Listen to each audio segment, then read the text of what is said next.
Super star Dhanush നായകനായിട്ട് അഭിനയിച്ച് ഇന്നലെ ജൂലൈ 26 റിലീസ് ചെയ്ത ഏറ്റവും പുതിയ ചിത്രം, തിയേറ്റർ റിലീസാണ്, ഇന്നലെ റിലീസ് ചെയ്ത ഏറ്റവും പുതിയ ചിത്രമാണ് രായൻ.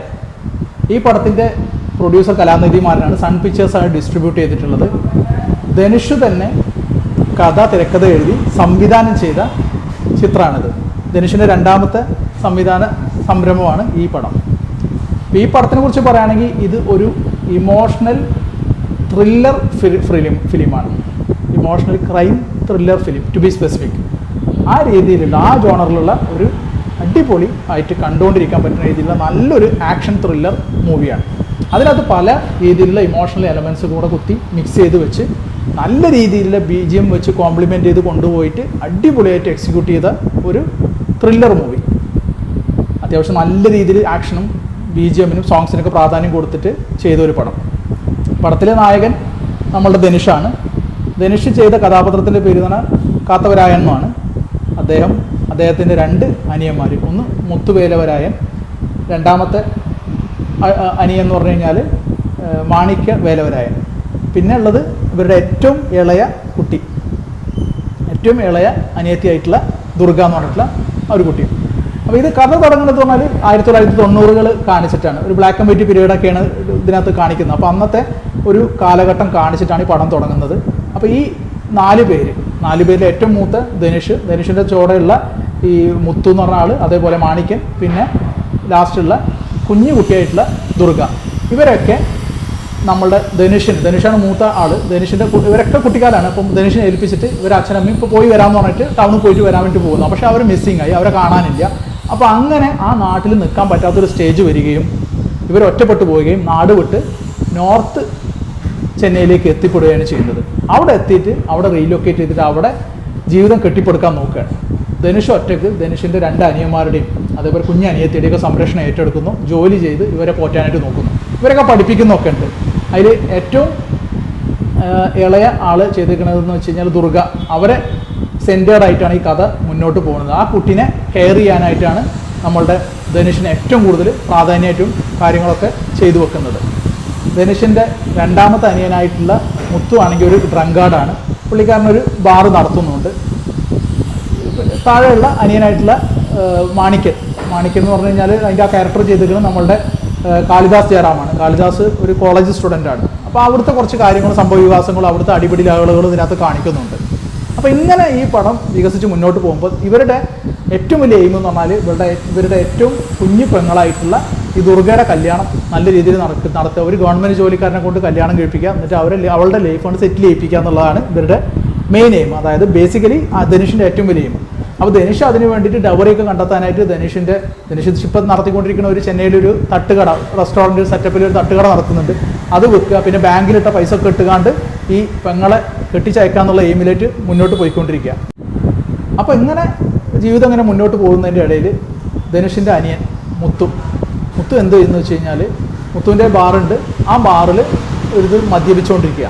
ആ മദ്യപിച്ച് ആകെ ലക്ക് കെട്ട് നിൽക്കുന്ന സമയത്ത് 2 ഗ്യാങ്ങുകൾ തമ്മിലൊരു വാറ് നടന്നുകൊണ്ടിരിക്കുന്നുണ്ട്, ഒരു അടിപിടി നടന്നുകൊണ്ടിരിക്കുന്നുണ്ട്. അതിൽ ഒരു ഗ്യാങ് ദുരൈ എന്ന് പറഞ്ഞ ഒരു കൂട്ടരുടെ ഗ്യാങ്ങാണ്. രണ്ടാമത്തെ ഗ്യാങ് എന്ന് പറഞ്ഞാൽ സേതുരാമൻ എന്ന് പറഞ്ഞ ആൾ. സേതു എന്ന് പറഞ്ഞ ക്യാരക്ടർ SJ സൂര്യയാണ് ചെയ്തിരുന്നത്. അപ്പോൾ ഇവർ 2 ഗ്യാങ്ങും തമ്മിൽ അടിപിടി നടക്കുന്നതിൻ്റെ ഇടയിൽ ചെന്നുപെടുകയും, അതായത് ധനുഷിൻ്റെ അനിയൻ ചെന്നുപെടുകയും അതിൽ തലവെക്കുകയും അവസാനം ഈ കൂട്ടരൊക്കെ അടിച്ച് കൊല്ലുകയും ചെയ്യുന്നു.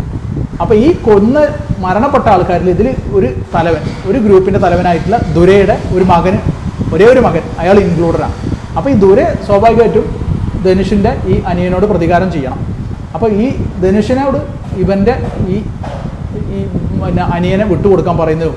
അപ്പോൾ അത് കേൾക്കാതെ ഇവരെല്ലാവരും ഒരുമിച്ച് നിന്നിട്ട് ദുരൈയുടെ കൂട്ടരൊക്കെ അടിച്ച് കൊല്ലുകയാണ് ചെയ്യുന്നത്. അങ്ങനെ നിൽക്കുകയും ഈ ഒരു ഓപ്പോസിറ്റ് ഗ്യാങ്ങിൽ നിൽക്കുന്ന SJ സൂര്യ ഇവരുടെ കൂടാൻ ധനുഷിനോട് ആവശ്യപ്പെടുകയും ധനുഷിന് അതിന് വിസമ്മതിക്കുകയും അവസാനം ഇവരോട് പോരാടി ഫൈറ്റ് ചെയ്ത് ധനുഷിന് ഇതിനെ സർവ് ചെയ്യാൻ പറ്റുമോ, ധനുഷിൻ്റെ ഫാമിലി സെൻറ്റിമെൻറ്റ്സിനൊക്കെ ഇമോഷൻസിനൊക്കെ കൈകാര്യം ചെയ്യാൻ പറ്റുമോ, ഫാമിലി ധനുഷിൻ്റെ കൂടെ നിൽക്കുമോ എന്നുള്ളതൊക്കെയാണ് ബേസിക്കലി ഈ പടത്തിൻ്റെ ഇതിവൃത്തം. ഇത് നല്ല ഒരു ടിപ്പിക്കൽ പക്ക തമിഴ് ഒരു ഓറിയൻറ്റഡ് ആയിട്ടുള്ള ഒരു മൂവിയാണ്. ആ ഒരു ഗ്രാസ് റൂട്ട് ലെവലിൽ കിടക്കുന്ന രീതിയിലുള്ള ഒരു മൂവിയാണ്.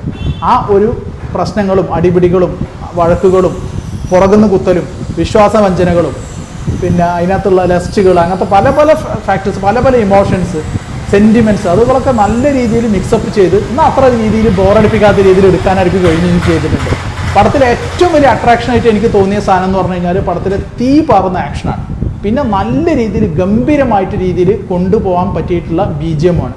BGM അതേപോലെ മ്യൂസിക് ഫുള്ള് ഡിപ്പാർട്ട്മെൻറ്റ് കൈകാര്യം ചെയ്തിരിക്കുന്നത് AR റഹ്മാനാണ്.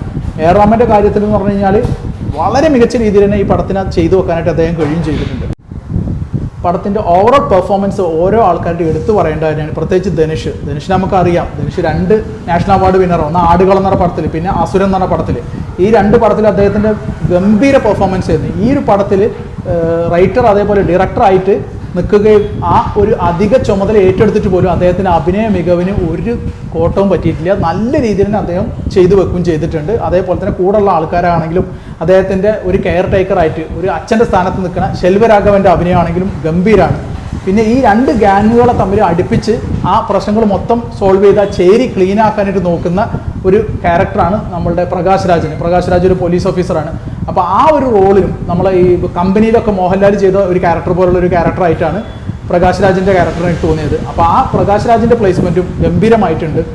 അപ്പോൾ ഇത് എടുത്ത് പറയുകയാണെങ്കിൽ ഇതിനകത്ത് നല്ല പെർഫോമൻസുകൾ കാണാൻ ആഗ്രഹമുണ്ടെങ്കിൽ, തീ പാറുന്ന ആക്ഷൻ സീക്വൻസുകൾ കാണാൻ ആഗ്രഹമുണ്ടെങ്കിൽ, നല്ല രീതിയിലുള്ള BGM എൻജോയ് ചെയ്യാൻ പറ്റുന്ന രീതിയിലുള്ള പടം കാണണമെന്ന് ആഗ്രഹമുള്ള ആൾക്കാരാണെങ്കിൽ ഈ പടം തിയേറ്ററിൽ പോയി കാണുന്നതിന് ഒരു തെറ്റുമില്ല. ഒരു എബോ ആവറേജ് മൂവിയാണ്. ഒരു 6.5 to 7 ഔട്ട് ഓഫ് 10 നമുക്ക് സ്കോർ കൊടുക്കാം. അത്യാവശ്യം നല്ല വയലൻസ് ഉണ്ട് എന്നുള്ളതാണ് ഈ പടത്തിൻ്റെ ഒരു കാര്യം. അപ്പോൾ അതായത് ഒരു 13 വയസ്സിൻ്റെ ചോടുള്ള കുട്ടികളെ പാരൻസ് കൊണ്ടുപോലെ കുറച്ച് ബുദ്ധിമുട്ടായിരിക്കും. കാരണം അത് കാണുമ്പോഴൊക്കെ കുറച്ചൊരു ബുദ്ധിമുട്ട് തോന്നും നമുക്ക്. അങ്ങനത്തെ കുറേ സീനുകളൊക്കെ ഉണ്ട്. ഇപ്പോൾ വെട്ടുകുത്ത്, ഇങ്ങനത്തെ കൊലകളൊക്കെ ഭയങ്കര അട്രോസിറ്റി കാര്യങ്ങളൊക്കെ കാണിക്കുന്നുണ്ടുള്ളത് കൊണ്ട് തന്നെ ഈ പടത്തിൽ പാരൻസ് ഒരു 13 വയസ്സിൻ്റെ ചോടുള്ള കുട്ടികളെ കൊണ്ടുപോകാതിരിക്കുന്നതായിരിക്കും നല്ലത്. അതർവൈസ് നല്ല രീതിയിൽ എൻജോയ് ചെയ്യാൻ പറ്റുന്ന രീതിയിൽ ഒരു പച്ച തമിഴ് മൂവി തന്നെയാണിത്. നല്ല രീതിയിലുള്ള ആക്ഷൻ സീക്വൻസുകൾ, BGMകൾ, പിന്നെ നല്ല പെർഫോമൻസുകൾ, ഇതൊക്കെ നമുക്ക് പടത്തിനകത്ത് കാണാം. 100 കോടി രൂപയാണ് ഈ പടത്തിൻ്റെ ബഡ്ജറ്റ്. നല്ലൊരു അഭിപ്രായത്തിലാണ് ഈ പടം മുന്നോട്ട് പോയിക്കൊണ്ടിരിക്കുന്നത്. ഫസ്റ്റ് ഹാഫ് എന്ന് പറഞ്ഞാൽ ഗംഭീരമാണ്. സെക്കൻഡ് ഹാഫിൽ അത്യാവശ്യം നല്ല രീതിയിൽ ലാഗ് ഉണ്ടെങ്കിൽ പോലും കുഴപ്പമില്ലാത്ത രീതിയിലുള്ള ഒരു എൻഡിങ് ഒക്കെ സമ്മാനിച്ച് നമുക്ക് എന്താ പറയുക, നല്ലൊരു എൻ്റർടൈനർ തന്നെയായിരിക്കും ഈ ഒരു പടം എന്നുള്ളതാണ് മനസ്സിലാക്കാൻ കഴിയുന്നത്.